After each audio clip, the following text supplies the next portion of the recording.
हाँ तो दोस्तों, स्वागत है आपका फिर से एक बार एयरमैन क्लासेस में। मैं अश्विन यादव आपका एक बार फिर स्वागत करता हूँ एयरमैन क्लासेस में। पिछले वीडियो में हमने आपको चैप्टर्स जो पढ़ाए थे उसमें कॉन्सेप्ट और ट्रिक्स जितने थे सब बता दिया हूँ। एक कॉन्सेप्ट वाला पार्ट बनाया हूँ, एक ट्रिक वाला पार्ट बनाया हूँ।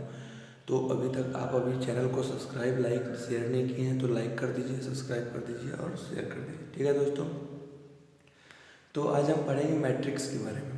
तो मैट्रिक्स होता क्या है, नॉर्मली आप भी 12th में पढ़े होंगे, इंटर में। तो मैट्रिक्स के बारे में आइए हम बात करते हैं आज कि मैट्रिक्स होता क्या है। ठीक है, नॉर्मली मैट्रिक्स होता है, ये पेपर में भी पूछा जाता है, एनडीए एयरफोर्स, ये तो मैट्रिक्स आप भी जानते हैं कितने इंपॉर्टेंट चैप्टर है। ठीक है, तो आइए बात करते हैं मैट्रिक्स के बारे में। पहले इसके कॉन्सेप्ट पढ़ेंगे। ठीक है, तो मैट्रिक्स किसे कहते हैं, मैट्रिक्स किसे कहते हैं। मान लेते हैं कोई मैट्रिक्स को इससे डिनोट करते हैं, इस ब्रैकेट से मैट्रिक्स को डिनोट करते हैं। ये n क्रॉस m है। ठीक, ये नंबर ऑफ रो है, ये नंबर ऑफ कॉलम है। Number of row, number of column, ये होगा A11, A12, A13, A21, A12, A22, A23, A31, A33, A32, A33, A41, A42, A43। ठीक है, तो ये हमारा एक मैट्रिक्स होता है। उसमें A11, A12, A11 जो है इसमें 1 ये रो है, इसमें 1 जो ये वाला कॉलम है। ठीक, कभी कभी पेपर में कैसे देता है कि मान लीजिए एग्जांपल देते हैं आपको, जैसे दे दिया 1 3 4 2 5 6 1 0 7। ठीक, इसमें पूछ देगा आपसे कि A21 क्या है, A21 क्या है। ठीक है, तो आप कैसे पता करेंगे, ये 1 है, A11, A12, A13, A21, A22, A23। ठीक है, तो इसमें आपको पूछ देगा कि A21 क्या है, क्वेश्चन मार्क। तो यहाँ पे A21 क्या है हमारा, इसमें A21 कितना है हमारा 2 है, तो ये 2 हो जाएगा। पूछ देगा A33 क्या है, तो आप देखेंगे 1 है, 2 है, 3, तो 3 वाले में आएंगे, तो इसमें कितना है, ये 7 है। एक चीज और, ठीक, इसे कहते हैं, इसे रो कहते हैं, और ये जो नीचे आता है इसे कॉलम कहते हैं। रो मतलब होता है पंक्ति, कॉलम मतलब होता है स्तंभ। रो मतलब होता है पंक्ति, कॉलम मतलब होता है स्तंभ। ठीक है, तो ये ऐसे होता है। तो आगे बात करते हैं हम लोग, ये जितने सारे होते हैं, ठीक है, ये सब जो होते हैं इसे क्या कहते हैं। ठीक है, इसे क्या कहते हैं, इन्हें हम क्या कहते हैं, एलिमेंट कहते हैं, एलिमेंट कहते हैं। ठीक है, इन सभी तत्वों को एलिमेंट कहते हैं। ठीक है दोस्तों, तो आइए आगे बात करते हैं हम कि टाइप्स ऑफ मैट्रिक्स क्या होते हैं। पता तो हो गया आपको, कॉलम क्या होता है, रो क्या होता है, और जो उसमें होते हैं वो किसे एलिमेंट कहते हैं। एम एन क्या है, एन बताया हूँ, एन को क्या कहते हैं, रो कहते हैं। नंबर ऑफ रो, एन को कहते हैं कॉलम। ठीक, एन क्रॉस एन होता है, रो इनटू कॉलम होता है। ठीक है, अब types of matrix, type of matrix. पहला मैट्रिक्स क्या होता है हमारा, पहला मैट्रिक्स होता है रो मैट्रिक्स। पहला मैट्रिक्स होता है हमारा रो मैट्रिक्स। ठीक, पहला जो हमारा होता है वो रो मैट्रिक्स होता है। वो रो मैट्रिक्स क्या होता है,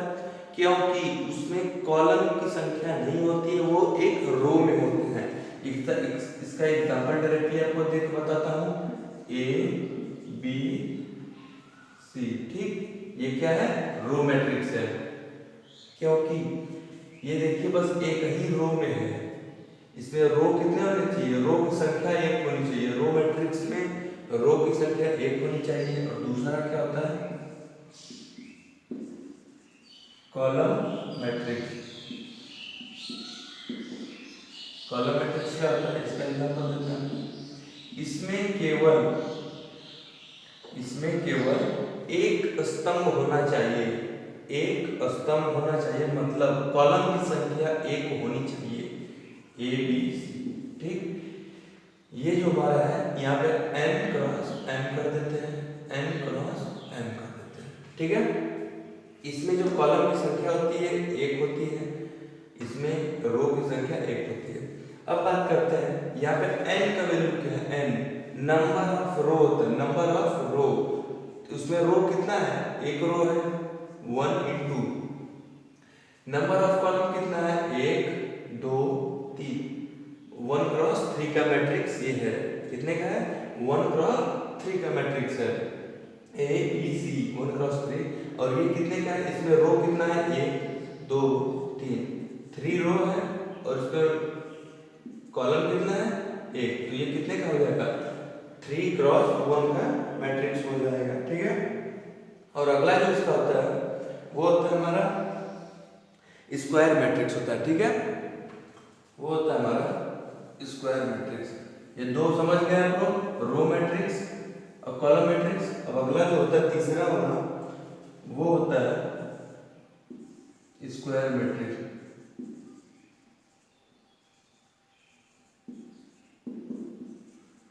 स्क्वायर मैट्रिक्स होता है, ठीक है। स्क्वायर मैट्रिक्स क्या होता है, इसमें जो रो होते हैं, number of row equal to number of column के बराबर होता है। Number of row equal to number of column, मतलब क्या हुआ, A B C D n cross m equal to A B C D, ठीक। इसको नहीं भी लिखेगा तो चलेगा, इससे बता देता हूँ, ठीक है। तो इसमें देखिए रो कितने हैं, कॉलम 1 हो गया, कॉलम 2 हो गया, रो 1 रो 2, मतलब रो की संख्या 2 हो गई और कॉलम की संख्या भी 2 हो गई। 2 क्रॉस 2 का मैट्रिक्स बना, स्क्वायर मैट्रिक्स हो जाता है। जैसे इसका एग्जांपल आपको दे देता हूँ, ठीक है। इसका एग्जांपल हो जाएगा, मान लीजिए 1 5 6 4, ठीक। ये क्या हो गया, रो मैट्रिक्स, ये हो गया हमारा स्क्वायर मैट्रिक्स हो जाएगा, क्योंकि इसमें नंबर ऑफ कॉलम जो है और नंबर ऑफ रो इक्वल है, जितना स्तंभ होगा उतना ही है। अब 3 क्रॉस 3 का एग्जांपल ले लेते हैं, जैसे 1 0 3 4 5 1 2 7 6, ठीक। तो ये भी हमारा क्या है, स्क्वायर मैट्रिक्स है, स्क्वायर मैट्रिक्स है, ठीक है। कैसे स्क्वायर मैट्रिक्स है, इसमें रो कितना है, 1 2 3, कॉलम भी 1 2 3, 3 इंटू 3। ये मैट्रिक्स कितने का बना, 3 क्रॉस 3 का, तो ये क्या हो जाएगा, स्क्वायर मैट्रिक्स हो जाएगा। अब अगला टाइप जो है हमारा मैट्रिक्स का, वो है डायगोनल मैट्रिक्स, विकर्ण आव्यूह।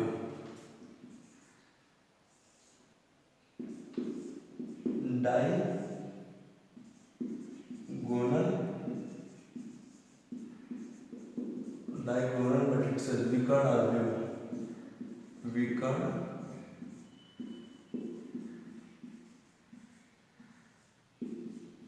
विकर्ण आव्यूह, ठीक है। इसको क्या कहते हैं हम लोग, डायगोनल मैट्रिक्स को क्या कहते हैं, विकर्ण आव्यूह, ठीक है। तो डायगोनल, इसका मतलब क्या होता है, एग्जांपल देके मैं आपको बताता हूँ, ठीक। विकर्ण आव्यूह का मतलब होता है, जैसे ये हो ए बी सी, ठीक, 0 0 0 0 0, ठीक है। डायगोनल मतलब क्या होगा, मैट्रिक्स, विकर्ण। ये जो होता है हमारा विकर्ण होता है, विकर्ण तो ये भी होता है, लेकिन हमें इस वाले विकर्ण से कोई मतलब नहीं है, ठीक है। इस विकर्ण से हमें कोई मतलब नहीं है, क्योंकि जो इसमें मुख्य विकर्ण प्रिंसिपल डायगोनल होता है, जो मुख्य विकर्ण होता है यही हमारा जो होता है विकर्ण आव्यूह होता है, ठीक है। विकर्ण आव्यूह का मतलब क्या होगा, इसमें जो मुख्य विकर्ण होगा वो जीरो नहीं होना चाहिए।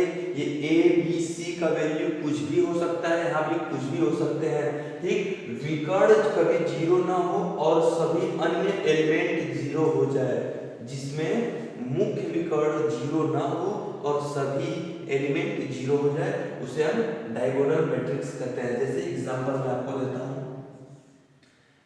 4 0 0 0 5 0 0 0 8, ठीक।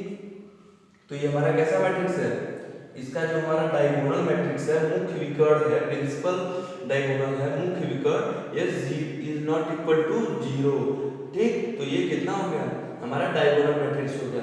डायगोनल मैट्रिक्स में और पता कैसे करते हैं, ये जो डायगोनल मुख्य विकर्ण को छोड़ के सभी एलिमेंट क्या होने चाहिए, जीरो होने चाहिए। अगर मुख्य विकर्ण को छोड़ के सभी एलिमेंट जीरो हो जाते हैं तो ये डायगोनल मैट्रिक्स कहलाता है, ठीक है। अब आगे बात करते हैं, अगला जो टाइप है इसका,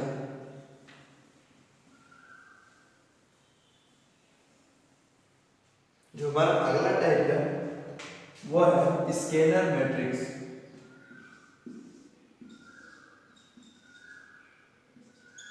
स्केलर मैट्रिक्स इसका मतलब है अदिश आव्यूह,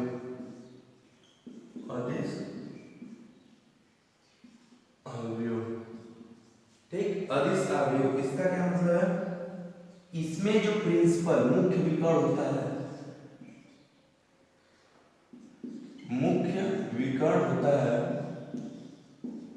विकर्ण जो होता है वो इक्वल होता है, ठीक है। हमेशा इक्वल, जो दिया होगा वही होना चाहिए। मुख्य विकर्ण समान होता है, मुख्य विकर्ण हमेशा क्या होता है, समान होता है। इसका मुख्य विकर्ण समान होता है, जैसे समझिए a 0 0 0 a 0 0 0 a, ठीक है। ये जो होता है हमारा, इसका जो ये मुख्य विकर्ण है, ठीक है, प्रिंसिपल डायगोनल जो है वो हमेशा समान होना चाहिए, ठीक है।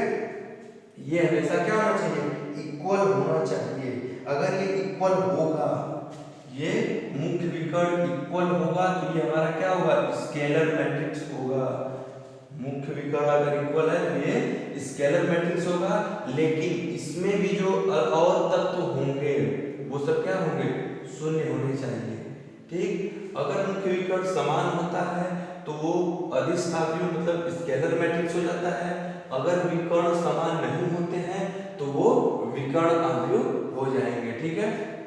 अब आगे जैसे हम एग्जांपल लेकर आपको बता देते हैं, एग्जांपल जैसे 2 0 0 0 2 0 0 0 2, ठीक। इसमें देखिए जो हमारा ये जो दिया है प्रिंसिपल डायगोनल जो है, इसका मुख्य विकर्ण जो है वो इक्वल सेम है, सी 2 2 2, इसके जो मुख्य विकर्ण है वो समान है और अन्य सभी एलिमेंट जीरो है, इसलिए क्या है, स्केलर है, ठीक है, स्केलर है। तो आई होप समझ गए होंगे आप कि स्केलर मैट्रिक्स क्या होता है, जिसमें मुख्य विकर्ण समान होते हैं, ठीक है। मुख्य विकर्णों की संख्या जो होती है वो समान होती है। तो अगला टाइप पे बात करते हैं, अगला क्या होता है,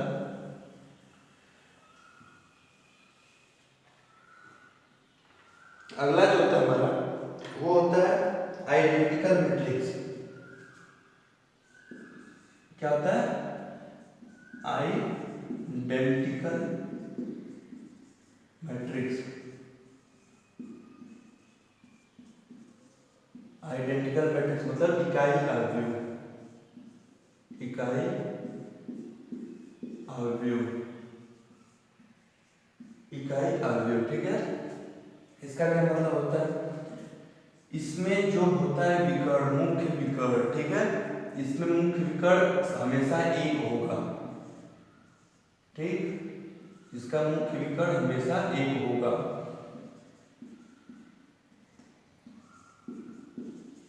ठीक है, आइडेंटिकल अवयव का मतलब समझिए, ये जो होता है हमारा मुख्य विकर्ण, ये सदैव क्या हो, एक मतलब एक के सिवा और कोई संख्या ना हो, सिर्फ ये क्या हो, एक हो, तो इसे क्या कहेंगे, आइडेंटिकल मैट्रिक्स कहेंगे। और सभी एलिमेंट जीरो होने चाहिए, बस मुख्य विकर्ण को छोड़ के, तब ये आइडेंटिकल मैट्रिक्स हो जाएंगे। ठीक है, तो पेपर में जो क्वेश्चन पूछता है, मोस्ट इंपॉर्टेंट है, मोस्ट इंपॉर्टेंट, ठीक, पेपर में क्या पूछता है कि क्या सभी आइडेंटिकल मैट्रिक्स, सभी आइडेंटिकल मैट्रिक्स, सभी इकाई अवयव, सभी इकाई अवयव, सभी इकाई अवयव क्या अदिश और विकर्ण अवयव हो सकते हैं, अदिश अवयव और विकर्ण अवयव हो सकते हैं। सभी इकाई अवयव क्या अदिश व विकर्ण अवयव हो सकते हैं, अवयव हो सकते हैं।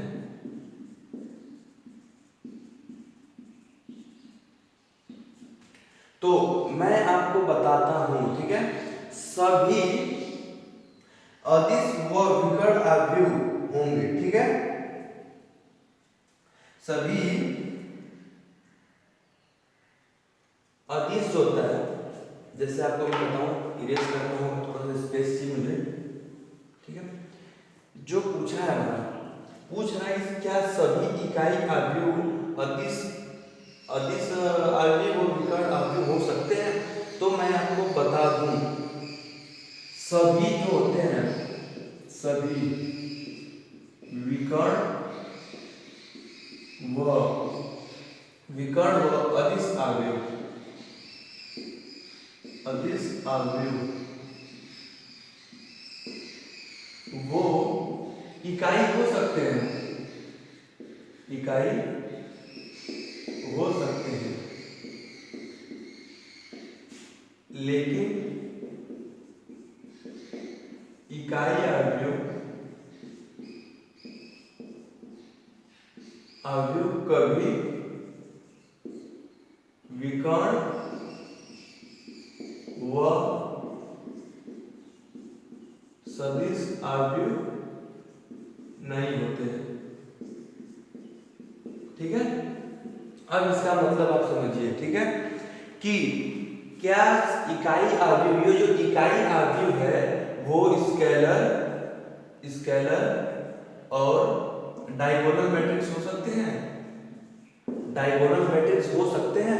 तो समझिए ध्यान से, सभी स्केलर और डायगोनल मैट्रिक्स जो है वो इकाई अवयव हो सकते हैं, सभी अदिश व विकर्ण अवयव इकाई अवयव हो सकते हैं, लेकिन कभी भी कोई इकाई अवयव विकर्ण अथवा सदिश अवयव नहीं हो सकते। ठीक है, कभी भी विकर्ण अवयव और सदिश अवयव नहीं हो सकते इकाई कभी। ठीक है, तो आइए हम आगे बात करते हैं अगले टाइप में। ठीक है दोस्तों, तो आई होप ये समझ में आ गया होगा आपको। अगर नहीं समझ में आया होगा तो बताइएगा कमेंट सेक्शन में, आप जाके कमेंट कीजिए, मैं आपको सब बताऊंगा फिर से। ठीक है, अगर ना समझ में आए तो आगे बात करते हैं। एक होता है, वो होता है हमारा इक्वल मैट्रिक्स, वो होता है इक्वल मैट्रिक्स। तो इक्वल मैट्रिक्स के बारे में हम बात कर रहे थे। ठीक है, तो इक्वल मैट्रिक्स हमारा क्या होता है, आइए इसको जानते हैं। इक्वल मैट्रिक्स मतलब समान अवयव। तो जैसे दिया है x minus y, 2x minus y, 2x plus z, 3z plus w equal to क्या दिया है -1503। ठीक है, तो अगर ये इक्वल अवयव है, अगर ये समान अवयव है तो ये एलिमेंट इसके समान होगा, ये एलिमेंट इसके समान होगा, ये एलिमेंट इसके समान होगा और ये इसके समान होगा। ठीक है, इन सब अपने अपने स्थान के समान होंगे। ठीक है, तो आइए हम देखते हैं इक्वल है तो x y का वैल्यू हमारा क्या निकलेगा, x minus y equal to -1 हो जाएगा। ठीक, और ये कितना हो गया 2x minus y equal to 0 दिया हुआ है। तो अब हम यहाँ से x या y का वैल्यू निकाल लेते हैं। ठीक है, तो y का वैल्यू निकालेंगे तो x plus 1 equal to y. ठीक है, तो y का वैल्यू यहाँ पुट कर देते हैं इसमें 2x minus x minus 1 equal to 0, x equal to 1। ठीक, x इक्वल टू हमारा 1 आ गया। अब हम इसको यहाँ पे पुट कर देते हैं तो y इक्वल टू कितना आ जाएगा 2 आ जाएगा। ठीक है, और फिर यहाँ पे दिया हुआ है 2x plus z equal to 5। x का वैल्यू हमारा कितना है 1, तो 2 प्लस z इक्वल टू 5, तो z का वैल्यू कितना आ जाएगा 3 आ जाएगा। ठीक है, और अब यहाँ पे 3z का वैल्यू हमारा कितना है 3 into 3 plus w equal to कितना है 3 है। ठीक है, 9 हो गया तो w इक्वल टू कितना हो जाएगा -6 हो जाएगा। ठीक, w इक्वल टू -6 होगा। अगर इक्वल मैट्रिक्स है तो समझिए कि ये जो पहला a11 है वो इसके a11 के इक्वल होगा, a12 है वो इसके a12 के इक्वल होगा, a13 रहता तो 13 के इक्वल होता, a21 है 21 के इक्वल है, a22 है 22 के इक्वल है। ठीक है, तो अगला जो है टाइप उस पे बात करते हैं, वो है नल मैट्रिक्स। वो क्या है हमारा नल मैट्रिक्स, वो है हमारा नल मैट्रिक्स। नल मैट्रिक्स का मतलब क्या हुआ, इसे कहते हैं शून्य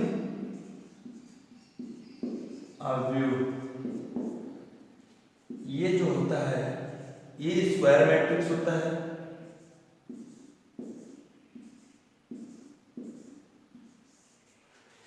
ये शून्य अवयव सदैव ये क्या होते हैं स्क्वायर मैट्रिक्स होते हैं। ठीक है, स्क्वायर मैट्रिक्स होते हैं, सभी एलिमेंट इसमें शून्य होंगे, वो क्या होंगे शून्य अवयव होते हैं हमारे। ठीक है, तो आपको इतना मैं बता दिया कि शून्य अवयव किसे कहते हैं। हाँ, तो दोस्तों अभी हम इक्वल मैट्रिक्स के बारे में बात कर लिए थे, फिर नल मैट्रिक्स के बारे में बात कर लिए थे। अगला जो बात करेंगे वो हमारा कुछ कॉन्सेप्ट्स है जो क्वेश्चन के थ्रू मैं बता दूं आपको। जैसे ये क्वेश्चन है, मोस्ट इंपॉर्टेंट क्वेश्चन है, पेपर में दे देता है, भूला भटका नहीं देता है, बार बार देता है, पता नहीं कौन सा इसका क्या है, मोस्ट इंपॉर्टेंट है। ठीक है, मोस्ट इंपॉर्टेंट क्वेश्चन क्या है,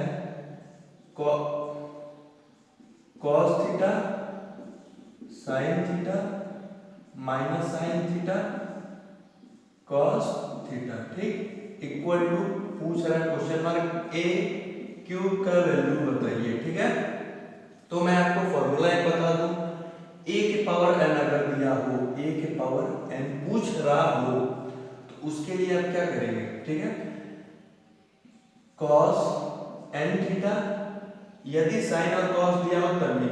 ठीक है, sin n theta minus sin n theta cos n theta. ठीक है, ये इस फॉर्म में हो जाता है। तो आपसे पूछ रहा है a क्यूब का वैल्यू पूछ रहा है, तो वहीं से हम निकाल लेते हैं। n का वैल्यू क्या दिया है 3 दिया है, तो a क्यूब का वैल्यू क्या हो जाएगा हमारा cos 3 theta sin 3 theta minus sin 3 theta cos 3 theta. ठीक है, ये ऐसे सॉल्व होगा। अगर पूछ दे कि a के पावर 10 का या जितने का भी दिया हो तो a के पावर n वाले फॉर्मूला से, ये फॉर्मूला आपका बहुत इंपॉर्टेंट है। ठीक, इससे आपको सॉल्व करना है। पेपर में तो ऐसे क्वेश्चन बार बार देते हैं, क्योंकि एनडीए पता नहीं क्या हुआ, एयरफोर्स में तो डेफिनेटली ये क्वेश्चन देता है, कई बार देता है, ऐसी बात नहीं है। ठीक है, तो अब हम आगे बात करेंगे ट्रांसपोज ऑफ ए मैट्रिक्स, परिवर्त अवयव के बारे में। ये भी बहुत इंपॉर्टेंट है, परिवर्त अवयव, ट्रांसपोज ऑफ ए मैट्रिक्स।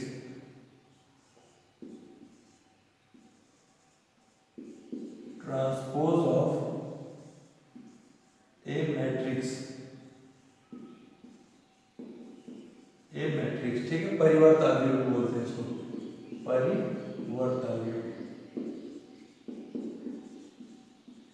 इसका मतलब समझिए परिवर्त अवयव क्या होता है, ठीक है।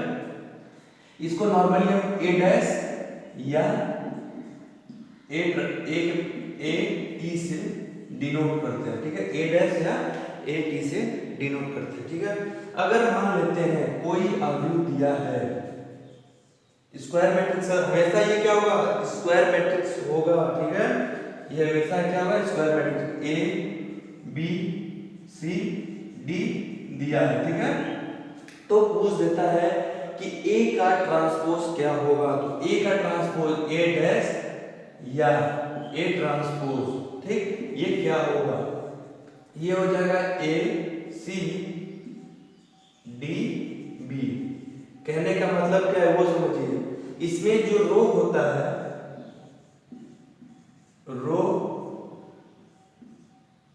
कॉलम में चेंज हो जाता है, रो जो है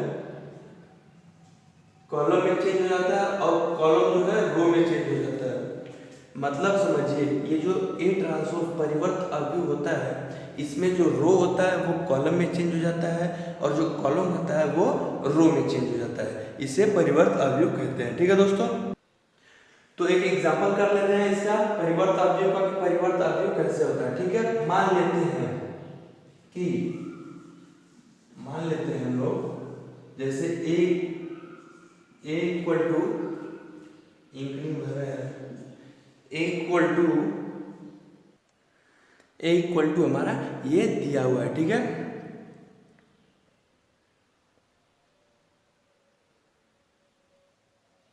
तो अब इसका ए ट्रांसपोज कैसे हम फाइंड करेंगे, ठीक, ए ट्रांसपोज फाइंड कैसे, मैं आपको बता रहा हूँ, रो जो है कॉलम में चेंज हो जाता है, कॉलम रो में हो जाता है।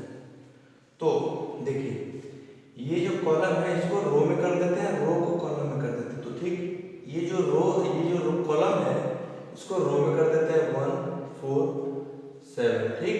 अब इसको करते हैं 2 5 8, ठीक। अब इसको करते हैं 3 6 9। मतलब देखिए जो इसमें रो था वो कॉलम में हो गया, जो कॉलम था वो रो में हो गया, ठीक है। जो इसमें रो था वो कॉलम में हो गया, जो कॉलम में था वो रो में हो गया, एक दूसरे के उल्टे हो जाते हैं, ठीक है। तो अब कुछ क्वेश्चंस कर लेते हैं मैट्रिक्स के।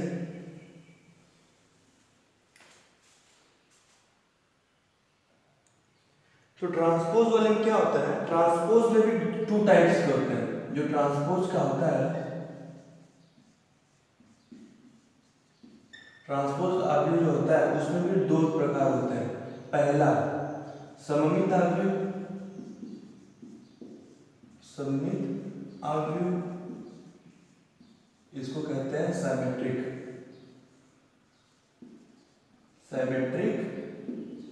मैट्रिक्स, ठीक, ये सिमेट्रिक मैट्रिक्स हो गया, ठीक। और ये इसमें जो ए होता है, ए ट्रांसपोज होता है वो ए के इक्वल होता है। सममित अवयव में जो ए ट्रांसपोज होता है वो ए के इक्वल होता है, और दूसरा इसमें जो होता है बी, वो होता है विषम सममित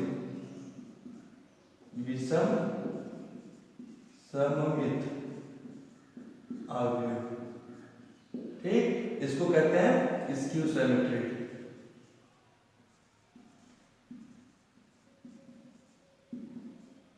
स्क्यू सिमेट्रिक मैट्रिक्स, ठीक है। इसमें जो होता है ए ट्रांसपोज होता है वो -a के इक्वल होता है। अगर किसी ए का ट्रांसपोज जो है, अगर ए ट्रांसपोज ए से मैच करता है, किसी ए का ए ट्रांसपोज करने पे वो ए के इक्वल ही आए तो वो सममित अवयव होता है। मतलब अगर जैसे जो रो है, रो चेक कर रहे हैं सेम ए दिया हुआ है अगर हमारा, तो उसको ट्रांसपोज अगर करेंगे तो वो अगर ए के बराबर ही आएगा उसका ट्रांसपोज तो वो सिमेट्रिक होगा। अगर माइनस ए के इक्वल आएगा तो विषम सममित होगा, मतलब स्क्यू सिमेट्रिक होगा। ठीक है दोस्तों, तो अब बात करते हैं जो इसमें सिमेट्रिक, ठीक है, यदि पहला कंडीशन देख लेते हैं, ठीक है, ए प्लस ए ट्रांसपोज, अगर ए है और ए ट्रांसपोज उसमें ऐड किया जाए तो ये क्या होगा, सिमेट्रिक होता है। ये इंपॉर्टेंट है, इसको नोट कर लीजिएगा, डायरेक्टली पेपर में थ्योरी ही पूछता है, सिमेट्रिक मैट्रिक्स होता है। ठीक है, और दूसरा ए माइनस ए ट्रांसपोज अगर दिया है तो ये होता है स्क्यू सिमेट्रिक,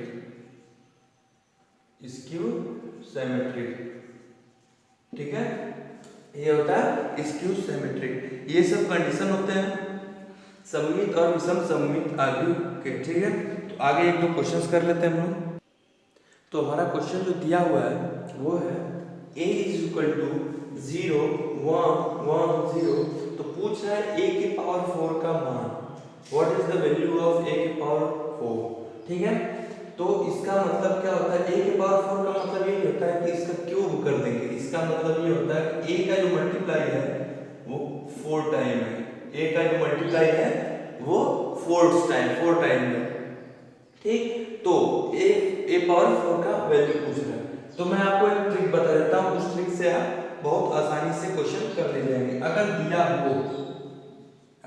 हो a स्क्वायर, a के पावर 4, a के पावर 6, a के power 8 dot dot dot a के पावर इवन नंबर दिया है, a के पावर इवन नंबर तक दिया है, तो वो डायरेक्टली उसका आंसर क्या हो जाता है। अगर आइडेंटिटी मैट्रिक्स दिया हो, ऐसे दिया हो, तो उसका डायरेक्टली हो जाता है 1 0 0 1। ठीक है, तो अब हमें देखना है a के पावर 4, a के पावर 4 पूछ रहा है, तो ये कितना है 1 0 0 1। तो देखिए ऑप्शन नंबर सी हमारा मैच कर रहा है 1 0 0 1। ठीक है दोस्तों, तो अगर आपको वीडियो पसंद आया हो तो उसको लाइक शेयर और सब्सक्राइब करिए, अपने दोस्तों को भी इसको शेयर करिए। ठीक है, अब अगले वीडियो में आपको इस मैट्रिक्स के जो कॉन्सेप्ट है, थोड़े से जो थ्योरेटिकल टाइप क्वेश्चन है जो कि पेपर में पूछते हैं, वो मैं आपको बताऊंगा। ठीक है, तो नेक्स्ट पार्ट देखना मत भूलिएगा, उसमें मैं आपको पूरा थ्योरी बताऊंगा जो कि थ्योरी पेपर में पूछता है। ठीक है दोस्तों, बाय, गुड, थैंक यू।